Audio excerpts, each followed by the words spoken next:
every day begins with change.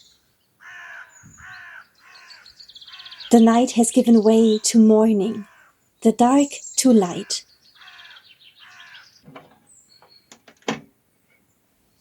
When I now look out the window, the maple leaves shock me with their fire.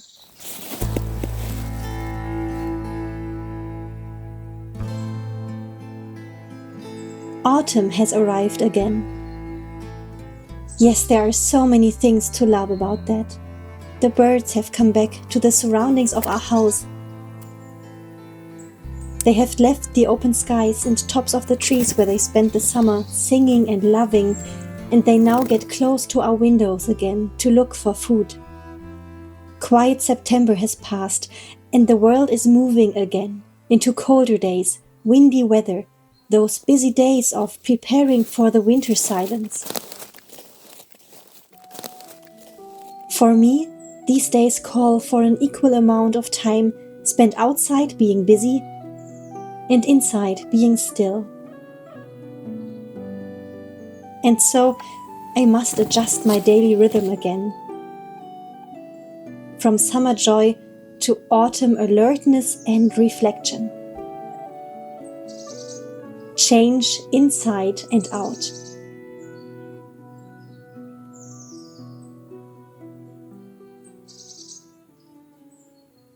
I've been thinking about how everything changes. Even the things we don't want to change, we want to stay the same. This year I don't really want to let go of summer yet, of warmth and green and light. And some other times I do want something, but I don't want the things to change for that. Do you know what I mean? For example, after moving out of my parents' house, I wanted two things as quickly as possible: a dog and a home in nature, moving abroad. But it took me 7 years to finally make myself go get a dog. 7 years, can you believe that?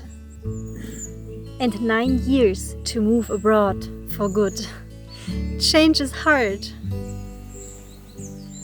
If I were in charge of the seasons, although I love summer and autumn and winter, and I always love the season most that's right ahead of us, I guess if I were in charge to change them, I would take years to go from one season to another.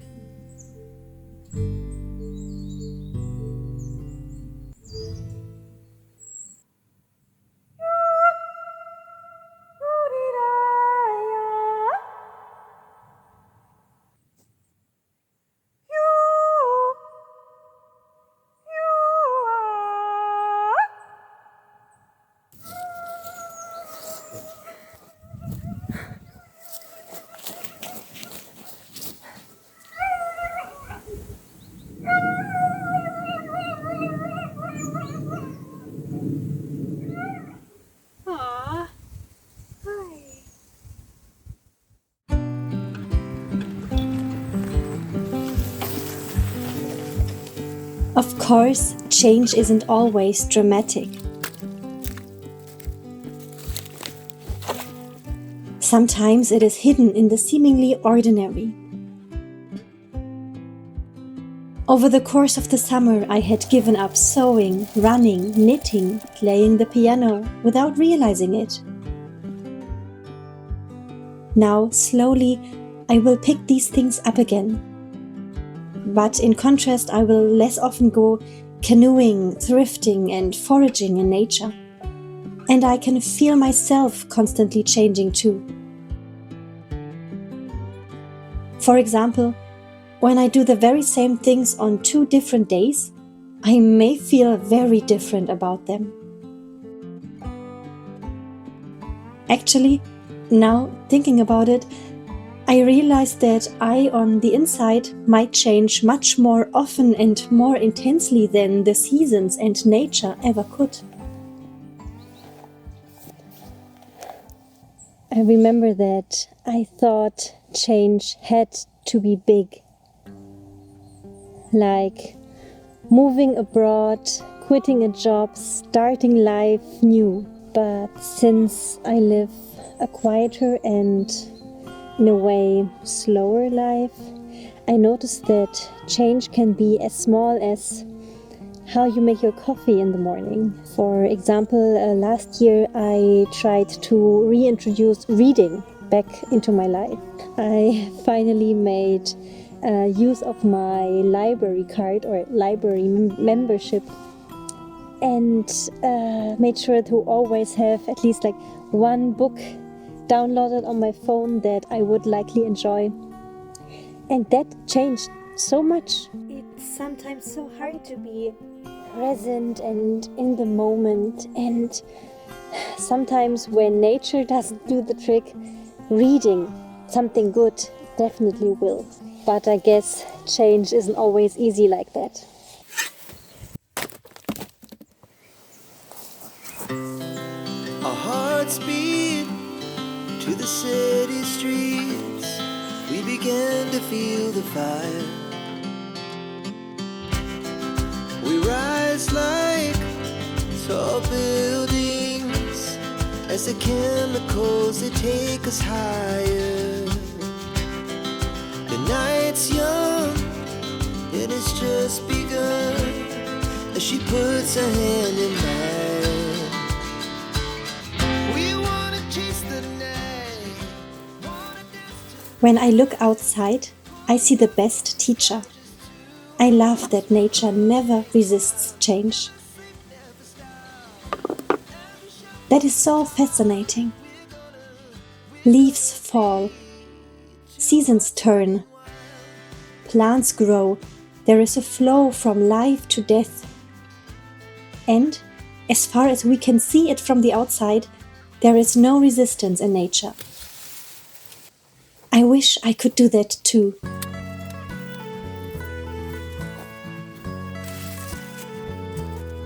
I wish I could sink into a lake, a river. Let it carry me to ever new river bends, always onwards. Sometimes quick, sometimes slow. Or fall from the skies like a raindrop, or drift like the clouds, or change like the leaves, inevitably letting go of what is old, only to shift into something more colorful. I think that letting go of something can be its own kind of courage. It can sometimes hurt and we can try and defend ourselves against it, and then it gets even more painful. It's such a fine line between letting go and moving on too quickly, between valuing something and holding on too much. It sometimes feels like such a paradox to me that in our society, change and development and ambition are so highly valued, as everywhere they try to convince us to change our lives and get something new, and still people in general don't feel very well with change. I'm so curious, do you resist change or do you welcome it? The argument I hear most often why people don't follow their dreams is that that would require too much change, and I feel that so much. There are also things I want in my life, but I don't dare to endure the changes that would come with it. I wonder what it is about change that scares us humans so deeply.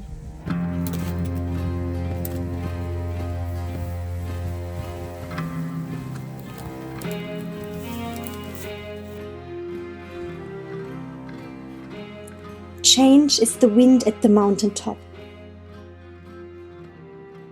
It strips, it chills, but it also clears the view.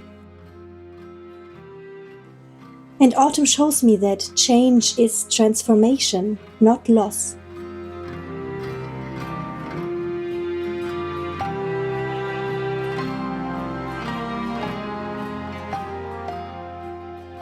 In fact, September, the month where summer is dying, but nothing's really changing yet, and the world seems to be at a standstill of very slow decline. This feels the most like loss to me. Loss of what still is. I want to hold on to that. But October now brings different things, the real change from old to new. And once this process is fully in motion, I want to get swept away with it.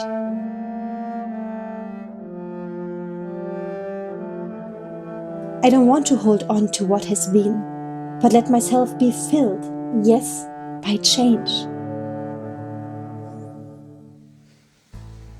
Sometimes I wonder who I'd be if nothing ever changed.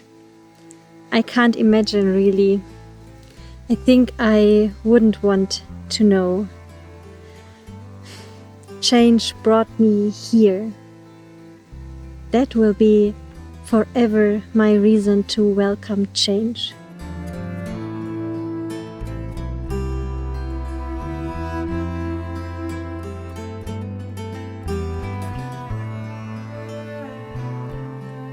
Everything changes, but not everything disappears.